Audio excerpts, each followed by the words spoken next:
सीने की जलन, तेजाबियत और बदहजमी नाम तो आम है, लेकिन इनका असर बिल्कुल भी आम नहीं है। अक्सर हम सोचते हैं कि ये तो रोज़ का मामला है, ठीक हो जाएगा, लेकिन असल में अगर ये मसला बढ़ते बढ़ते क्रोनिक हो जाए तो अल्सर, एनीमिया, विटामिन डेफिशिएंसी, हड्डियों की कमज़ोरी, इसके अलावा गॉल ब्लैडर के इश्यूज़ और हत्ता के कैंसर का रिस्क भी बढ़ जाता है। और सबसे हैरत की बात यह है कि जो दवाई आप हर रोज़ हार्ट बर्न के लिए लेते हैं वो अक्सर मसले को ठीक करने की बजाय उल्टा और ज़्यादा बढ़ा देती हैं। लेकिन टेंशन लेने की कोई बात नहीं है। आज की इस डिटेल्ड वीडियो में मैं आपको वो सिंपल और नेचुरल और साइंटिफिकली प्रूवन स्टेप्स बताऊंगी जिससे गर्ड, एसिड रिफ्लेक्स, हार्ट बर्न को जड़ से रिवर्स किया जा सकता है, वो भी बिना हैवी मेडिसिन और बिना साइड इफेक्ट्स के। और वीडियो की एंड में 1 मिनट का सेल्फ टेस्ट भी शेयर करूंगी जिससे आपको ये क्लियर हो जाएगा कि आपका रिफ्लेक्स असल में ज़्यादा तेज़ाब की वजह से हो रहा है या फिर कम तेज़ाब की वजह से।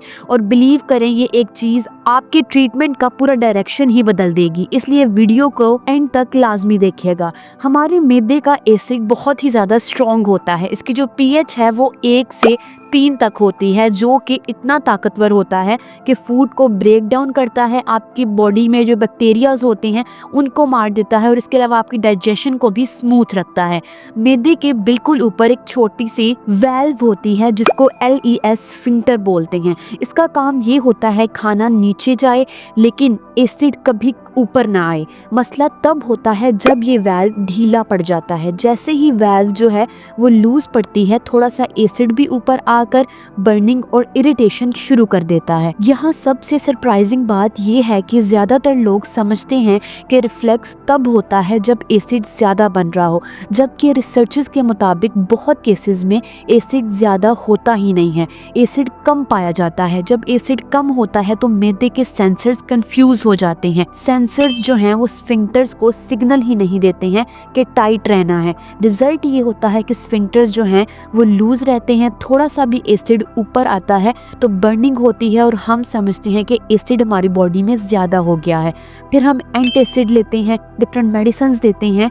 एंटासिड कुछ देर के लिए रिलीफ देता है लेकिन वो एसिड को और डाइल्यूट कर देता है। नेक्स्ट टाइम जब हम खाना खाते हैं तो हमारा जो स्टमक है वो और कम एसिड बनाता है, डाइजेशन स्लो हो जाती है, गैस बनना हमारी बॉडी में शुरू हो जाती है और जो गैस जो है वो हमारे स्फिंक्टर्स को पुश करती है और रिफ्लेक्स वापस से आ जाता है।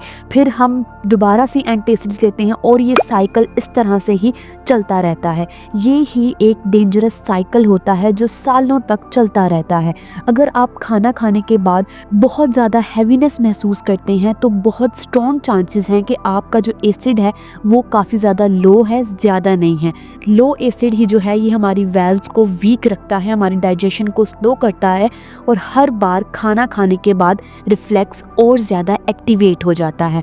इस मसले का सबसे पावरफुल और सिंपल सोल्यूशन है इंटरमिटेंट फास्टिंग। ये मुश्किल बिल्कुल भी नहीं होती है। जो लोग 7 से 10 दिन ट्राई करते हैं उनको नोटिसेबल फ़र्क मिलता है। जब आप दिन में 3 से 4 दफ़ा खाते हैं तो हमारा जो स्टमक है वो बार बार एसिड बनाने की कोशिश करता रहता है और आहिस्ता आहिस्ता वीक हो जाता है। लेकिन अगर आप रात का खाना 6 या 7 बजे तक फिनिश कर दें और सुबह नाश्ता 10 से 11 बजे के दरमियान कर लें तो हमारा जो स्टमक है उसको 15 से 16 घंटे का रेस्ट मिलता है। ये रेस्ट फेज जो है ये हमारे मैदे को वापस से स्ट्रॉन्ग बनाने में मदद करता है।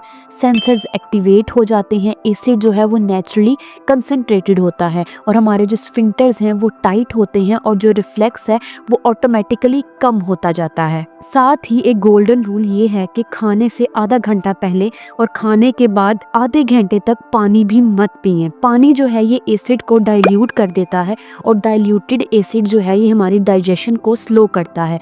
स्लो डाइजेशन जो है वो गैस को बनाती है और गैस जो है वो स्फिंक्टर को पुश करती है। सिर्फ इस एक हैबिट को चेंज करने से हज़ारों लोगों का जो रिफ्लक्स का मसला है वो हल हो जाता है। ये सिंपल बॉडी फिजिक्स है। अब उन फूड्स की बात करते हैं जो कि रिफ्लेक्स को डायरेक्टली ट्रिगर करते हैं। सबसे पहले आती है निकोटीन, यानी सिगरेट वगैरह, वेप वगैरह या फिर पैसिव स्मोकिंग वगैरह भी। ये सब चीज़ें स्फिंक्टर्स को रिलैक्स कर देती हैं, वेल्व्स को लूज करती हैं और एसिड ऊपर की तरफ आता है। दूसरी मेजर चीज़ है कैफीन, यानी चाय, कॉफ़ी, कोल्ड ड्रिंक्स वगैरह, एनर्जी ड्रिंक्स वगैरह, चॉकलेट, ये हमारी एसिड की प्रोडक्शन को डिस्टर्ब करती हैं। इसके अलावा डेयरी प्रोडक्ट्स, दूध, चीज़, बटर, ये हमारे एसिड को डाइल्यूट कर देती हैं।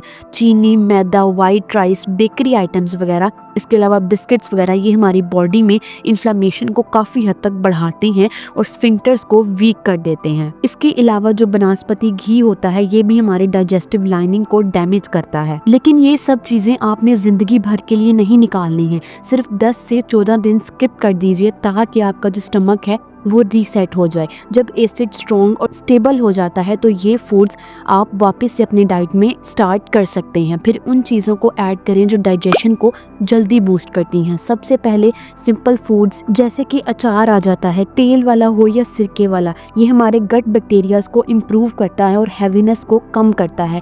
इसके अलावा अदरक, लहसुन, पुदीना, धनिया और अनारदाना जो है, ये भी हमारी गैस और ब्लॉटिंग को बहुत हद तक कम करता है। खाने के बाद सिर्फ 10 मिनट की हल्की वॉकिंग जो है वो भी हमारी डाइजेशन को बहुत ज़्यादा इम्प्रूव करवाती है। इसके अलावा पेट पर जो प्रेशर है वो भी रिफ्लेक्स को बढ़ाता है। टाइट कपड़े, टाइट बेल्ट और बेली फैट जो है ये मैदे पर सीधा प्रेशर डालते हैं। प्रेशर जितना ज़्यादा होगा, जो एसिडिटी का रिफ्लेक्स होगा वो भी उतना ही ज़्यादा होगा। सिर्फ लूज़ क्लॉथिंग से ही आपको रिलीफ मिलता है।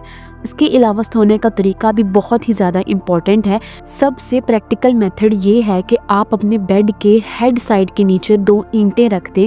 इससे क्या होगा कि बेड जो होगा वो थोड़ा सा ऊंचा हो जाएगा एक साइड से, और ग्रेविटी जो है वो एसिड को नीचे रखती है, और रात में आपको जो बर्निंग सेंसेशन होगी वो कम फील होगी। और सोने की जो बेस्ट पोजीशन होती है वो लेफ़्ट साइड पर होती है। इससे आपका जो एसोफेगस पर प्रेशर है वो कम पड़ता है और आपकी जो नींद है वो भी बेहतर होती है।